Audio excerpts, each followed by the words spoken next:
Buenas noches y bienvenidos. Hoy le tenemos un menú muy interesante a las 8:45. Pablo Hurtado. Buenas noches, ¿qué tal? ¿Lista para revelar el menú? Lista para revelar el menú. El primer plato es el ministro de Comunicaciones y Obras Públicas, Alejandro Sinibaldi, se encuentra ya con nosotros, pero le adelanto de una vez cuál será el segundo plato. Vamos a tener hoy, que se oye mal esto que diga segundo plato, ¿qué debo decir? ¿El postre? ¿Segundo Entonces, invitado? el segundo invitado, muy bien, la segunda conversación para completar el menú. Vamos a tener hoy al Procurador General de la Nación hablando de la reaparición de esa niña que había sido robada, hurtada y que luego fue devuelta a sus padres después de salir del Hospital San Juan de Dios. Pero muy bien, señor ministro, gracias por acompañarnos. Bienvenido a las 8:45 para conversar sobre el tema de la emisión de bonos y el pago de la deuda de arrastre. Muchas preguntas que plantearle. Paola tiene la primera. Buenas noches, señor ministro. Buenas noches, gracias por Paola. acompañarnos. Se le ha identificado a usted claramente como uno de los promotores, los gestores para la emisión de estos bonos que se aprueben en el Congreso. Desde su papel usted ha explicado varias veces que no se quiso comprometer presupuesto ordinario del Ministerio de Comunicaciones para pagar esta deuda arrastrada desde hace 2 periodos gubernamentales.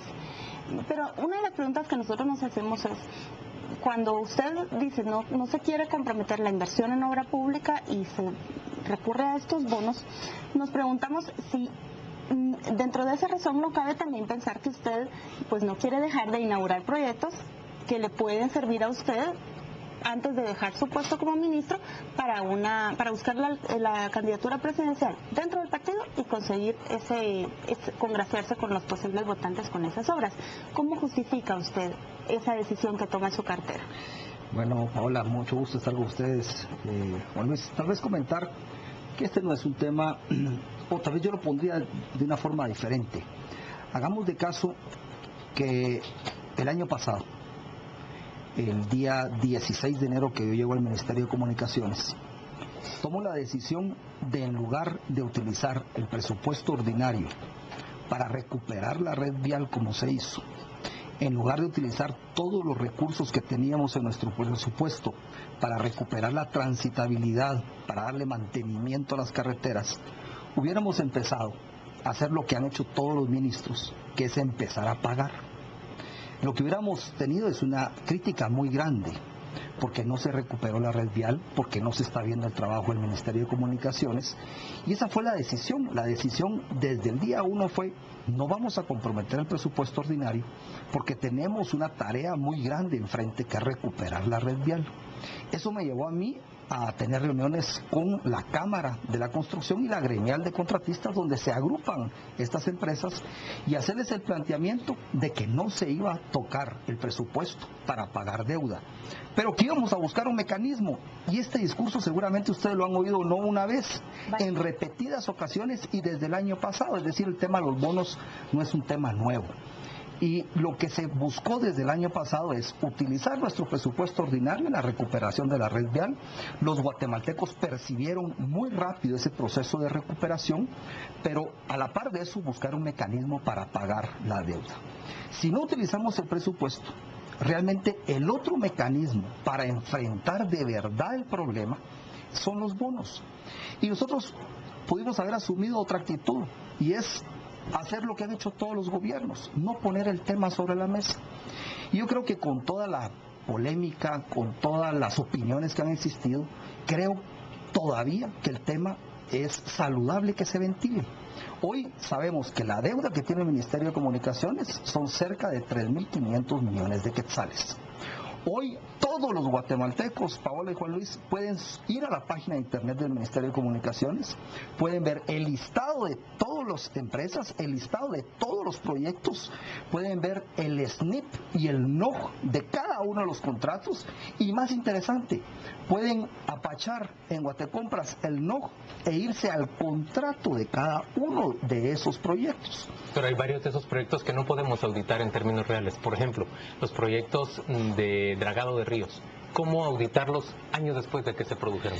Pero tal vez, Juan Luis, si me permites, quiero tal vez avanzar en relación al tema de lo que hoy está en la página de internet, porque lo más importante es que aquí se ha especulado mucho en relación a la legalidad o no la legalidad del pago de la deuda.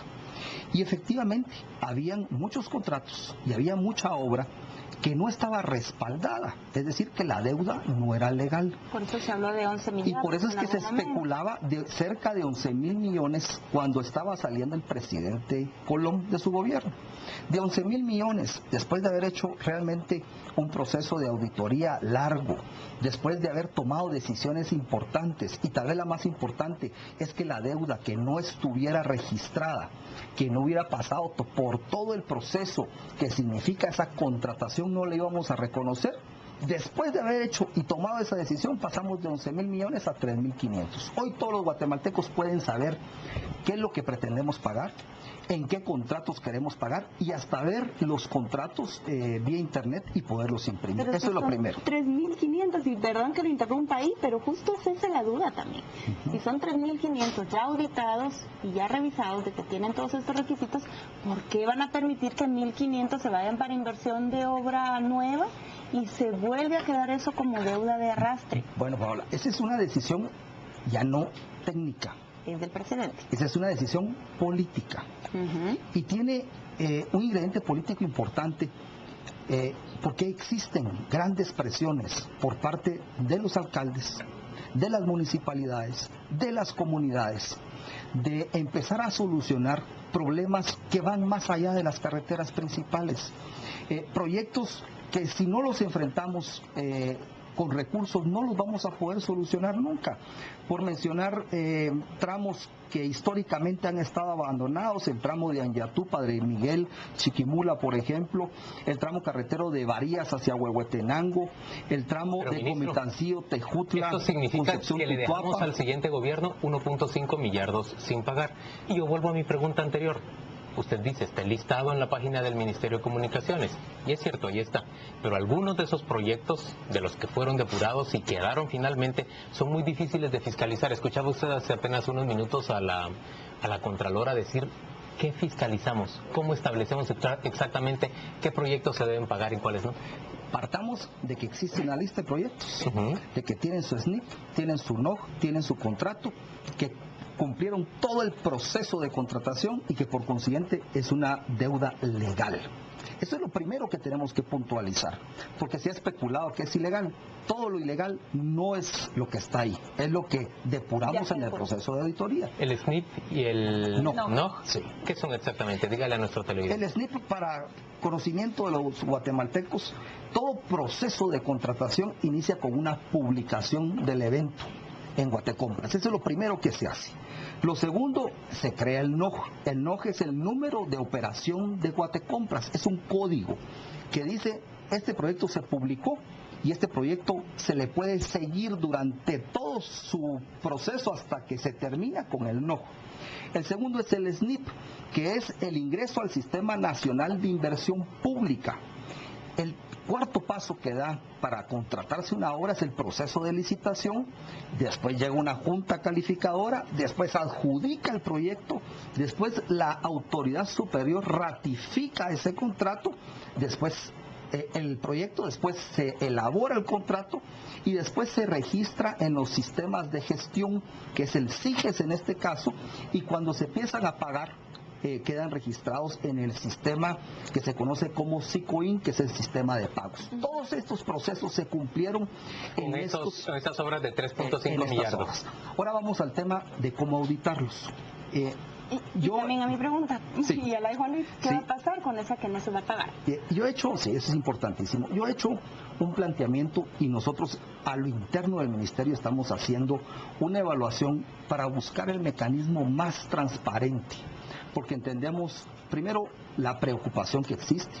Hemos recibido la crítica y entendemos también la crítica. Entendemos que existan suspicacias. ¿Entiende la crítica y las suspicacias? Sí, lo entendemos. Por ejemplo, que las personas se indignen de pensar que se vaya a pagar 1 millón de quetzales a cada diputado o 300,000 quetzales por aprobar los bonos. Sí, pero Juan Luis, ¿eso quién lo dice? Los Lo opositores, por Lo ejemplo. dicen los opositores. Y lo dicen con una visión y con una óptica, obviamente, política y en muchos casos electoral. Yo no quiero entrar al campo del Congreso de la República porque no me compete a mí.